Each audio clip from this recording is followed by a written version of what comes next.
patys matėt, kad emocingos buvo, daug teigiamų emocijų. Iš pradžių, kaip vaikinam sakiau, kad nelaimėsim ir nepralošim per pirmas 5 minutės. Taip ir gavosi, labai energingai pradėjom, tokia gera nuotaika, gero užsivedimu. Tiek palaikymas buvo nuostabus ir kai prasidėjo keitimai, biškį stabtelėjom. Tai toksai pasimetimas buvo, bet vėl prisitaikėm ir jie išėjo mažų 5, ką ir tikėjomės, taip paplanavom. Ir kad būsime agresyvūs ant kamuolių, tą ir vykdėm. Ir sveikinu savo komandą ir varžovai. Tikrai prieš tokią komandą įdomu žaisti, nes yra jaunimas irgi ta tokia energinga tona žaidžia, tai tikrai labai malonu. Šiandien turėjot nemažai lyderių ir nemažai tokių krepšininkų, kurie netoli dvigubo dublio arba netgi surinko dvigubo dublį. Tas buvo viena stiprybių šiandien, tas nežinomas lyderis.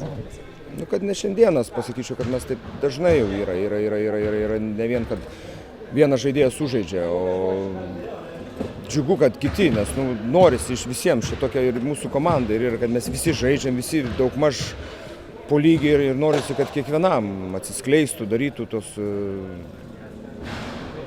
žaistų ir gautų tas minutės, bet teisingų žaidimų. Tai kiek mes ir per treniruotės, ir per varžybas akcentuoju, kad visi gaus žaisti, jeigu žais teisingai ir gražų ir komandišką krepšinį. Tai, ir neforsuos įvykio, o lauks to momento, kai kamuolys ateis, kai teisingoje pozicijoje atsidursi ir kai esi laisvas ir teisingoje pozicijoje, tai visada atakuoji ir meti.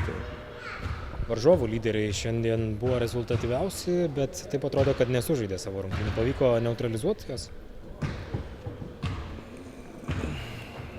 Varžovų tai taip biškiai ir pikta yra, nes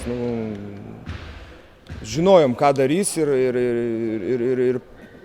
padarė. Ir čia toksai, kaip ir sakiau, negalim taip, susitarėm, visi linkčiojo galvą, kad žinom, ką darys, žinom, kur pakirs, ant ko, kaip sakant, prigauna varžovus, ir va taip, ir visi kelia rankas, taip, tai va čia tas ir yra toks jaunatviškas nepatirtis, iš ko turim pasimokyti. Jūsų komandai geriausias buvo pirmas kėlinys šiandien, pirmavot net 18 taškų pirmo kėlinio.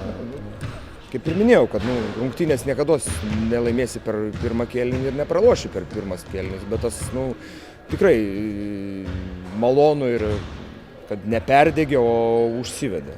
Ir kaip sakant, atlaikėm tą antrą bangą ir paskui vėl tokia jaunos komandos čia sindromas yra. Aukštyn žemyn, kaip sakant. Kiek tu pabėgsi ir paskiau lauk, kol jie bėgs, kiek jie pabėgs. Tai laiku reikia sustabdyti, kad tas traukinys neįsivažiuotų. Galbūt jau ir piktesnį žodį teko Rūbiniai pasakyti, nes trečio kėlinio pradžia vėl buvo tokia stipri. Aš nepiktas, nes gražiai susitarė. Ne, kad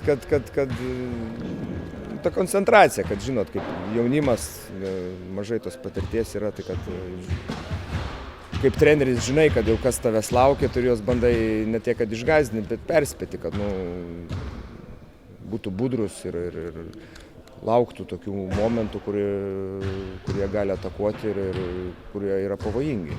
Tai ne tiek, kad ten kažką piktai sakai, bet juos bandai patarti jiems.